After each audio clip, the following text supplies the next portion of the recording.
stop moping around about Saul. I'm going to choose a new king, and I already have him chosen. He's the son of a man named Jesse, and I'm going to send you there. And Samuel said, God, if you send me to Jesse's house to pick one of his sons as king, you know that Saul's going to find out he's the king right now, and he's going to kill me. And God said, no. He said, because he's a priest, he said, just take a sacrifice with you and tell the whole village when you get there. Because he lived in one of the bigger cities. It was called Ramah. He was supposed to go to Bethlehem, which just so happens to be that's where Jesus was born, which we all know that. But Bethlehem back then was a very small village. And he said, go to where Jesse and all his sons live. It was basically like a big ranch with sheep and stuff. And I'm going to give you oil, and you're going to dump it on one of those sons' heads. And that is, my spirit is going to come on him, and he's going to become the king of Israel. Okay, so here's Jesse.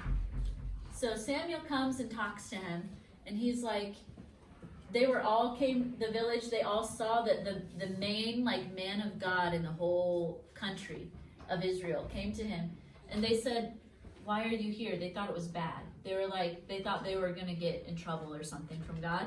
And he said, no, I'm doing a sacrifice, and I'm inviting you to join me. And so he invited Jesse and all his sons, and they're like, bet. They're like, let's do this.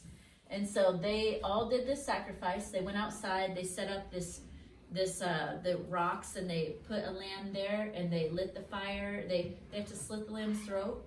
It's sad, but that's what sin does to us. Have matches back then? Sin slits our throats. That's why it's so sad when they had to do this to lambs, because they were innocent. But they made a sacrifice, and guess what? They could hear from God.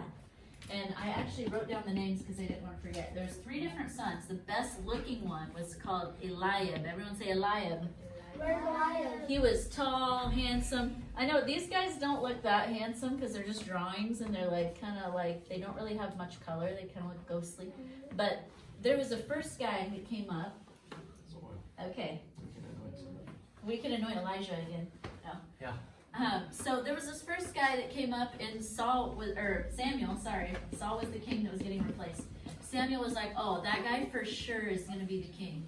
He's a good-looking guy. And the Lord immediately said to him, don't go off of his looks. He goes, I've already rejected him. He's not the king, so go ahead and sit down. And then Sean, you come. You can start there and walk past me. And your name is Abinadab. Come on, Abinadab. And he's observing Abinadab, and he's like, yeah. And the Lord said, nope, that's not him. Aww. Okay, Logan, you start over there. Good try. And you walk past me. This is Shammah. Go ahead, Shammah. And the Lord said, nope, that's not the one. So this happens with all 7 sons. Whoa. The Lord said no to all of them. And then he said, is this all your sons, Jesse? And Jesse said, well, there is one more. He's just a child. He's not important. You don't need to talk to him. And he's like, okay, I think that you may have misunderstood my invitation. I said you and all your sons. He's your son, right? And he said, well, yes. And he goes, go get him in here now. We're not going to sit down for dinner until he gets here. And so here comes David. David's like, he shows up, and he's like, comes through the door, and he's like, whoa. He's like, you guys are having this fancy dinner, and I just found out about it, so obviously I didn't get invited. So he comes in, and the Lord speaks to Samuel, and it was almost like everybody was gone out of the room except for just him and David. And David showed up, he's like, spotlight on David.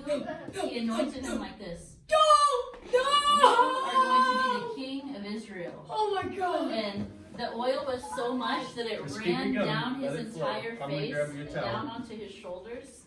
And it said, I like how the Passion Translation says it in the Bible. It says, the spirit power, like the wind of God, boom, hit David. And after that, he walked and was a different boy.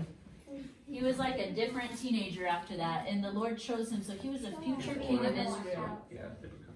Say, I trust God. I trust God. He sees my heart. He sees my heart. And he chooses me. And he chooses me.